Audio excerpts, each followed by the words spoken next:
Okay, now we've got the third guard position. This is the power guard. This is the one that most people would probably consider the normal reverse grip guard position. Certainly it's the one that's most commonly, or at least that me, in my limited experience, is the most commonly used. And I don't know if it's used this way because video games show it, or because for some reason, it's the most logical in people's heads. I don't know, but it's the one that I see most often. And it's basically, again, reverse grip held, between knee and waist height, depending on what's comfortable. This time with the saber back. Okay, you have your, in my case, my left foot's forward, right foot back, and I'm here. Primarily, this one is going to be useful as an offensive guard with one addendum. If you can pull it off, it is going to be the most powerful of the guard positions. However, it's also the slowest. It's very easy to telegraph movements using this guard, which gives your opponent more time to block, counter, and kill you.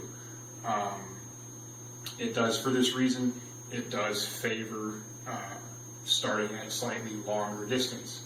And this is going to be one of the places where the apparent lack of range on the reverse grip actually works against you. You actually want to have more distance between you because, again, you need more time. Since your blade is back, you need more time to defend against your opponent and also to make things happen coming around. The nice thing is, if you can pull it off, you're going to have a lot of power coming from somewhat unusual directions. You can actually get a pretty good whipping motion coming up directly from the bottom, coming up like this way. Turn the blade on for that. Maybe come straight up that way. You can get a pretty good centripetal force coming up that way, or at an angle, something like that, or even coming around the top like that. So you can generate some power, and this is another one where I don't know if anyone watches baseball or not. I'm a baseball fan. Go Cardinals. Anyway, crow hop. In baseball, if you catch a ball, you're going to crow hop to throw it. Okay. In this one, your crow hop actually can help you generate power. You do a crow hop and then come forward. Now, again, that's slower. It telegraphs your movement, so you have to be prepared for that. This one requires, again, that kind of chess-like mindset. You need to know these disadvantages and be able to adapt them to the situation at hand. Also, this one, it's going to be very reliant, this guard, very reliant on taking advantage of lateral movement. Not that any of the other ones aren't, but this one is going to have to use it even more to its advantage, moving left and right, that sort of thing. Also, preventing your opponent from using that same lateral movement to their advantage. This one is, for obvious reasons, you have your blade back and your opponent's in front of you. For sake of argument, let's assume that the camera is my opponent, and then since the camera obviously can't move, I'll move myself to simulate movement of the opponent. Because the blade is further back, you have considerably fewer defensive options. Just like in a strong guard, your offensive options are limited. In your power guard, your defensive options are limited, especially to your backside over here, my left, or if you happen to be left-handed, to the right. One of the main things to do for this is, if you're in this guard, one of the, again, probably the biggest disadvantage of this guard, or any of the guards, is that thrust to the leading shoulder, the forward shoulder, and generally the inside part of the forward shoulder. It's incredibly difficult to defend against. In this case, mainly because your blade, the thing that you block with or parry with or whatever, is so far away from that angle of attack. So in this case, movement is going to be your best option. And if it is a straight thrust, coming in forward, your best motion is going to be either, again, laterally or down, depending on where the thrust is, how tall you are, how tall the opponent is, other various things like that, or some combination of that, down and to the right, down and to the left, that sort of thing. But again, movement is going to be your best defense against that attack, and to be fair, against most attacks.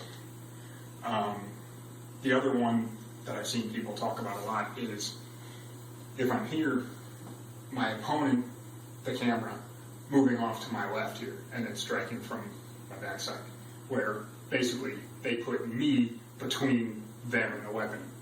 They put my body between them and my weapon. Kind of the same theory as when you're fighting multiple opponents. You put one opponent between you and the other opponent. Well, in this case, you're putting your opponent between you and his weapon. Same thing. In this case, thankfully, I don't have a friend over here that I don't want to hurt. I have nobody over here. So if, again, I'm moving myself to simulate movement of the camera, if my opponent were to move off to the left, such as this, my best bet, honestly, and this again requires a chess mindset, you have to be thinking ahead of what's happening, thinking 3 or 4 moves ahead. If my opponent moves over here, my best bet is simply to step away and create distance.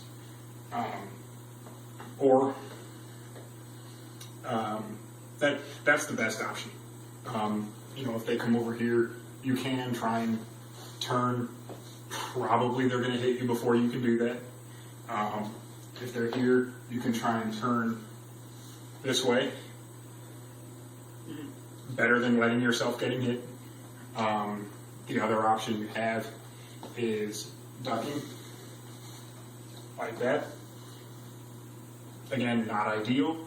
Better than doing nothing. Or I'm on hardwood right now, so I'm not going to do it. But rolling, taking advantage of actually, some of the Ataru principles, going down on the ground and rolling away. Again, just different things to surprise your opponent doing what he doesn't expect. If you find that your opponent is taking advantage of that backside lock, maybe you switch to your strong guard, okay, where they don't have that ability. Here, they move to your backside, your blade's right here. They move to your front side, it's a simple matter of just bringing the blade around.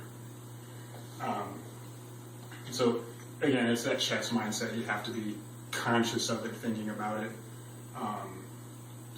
But that's the power guard. It's like I said, it's the normal reverse guard stance. It's also it's at the same time the strongest and the weakest stance. It's going to be very useful for generating power.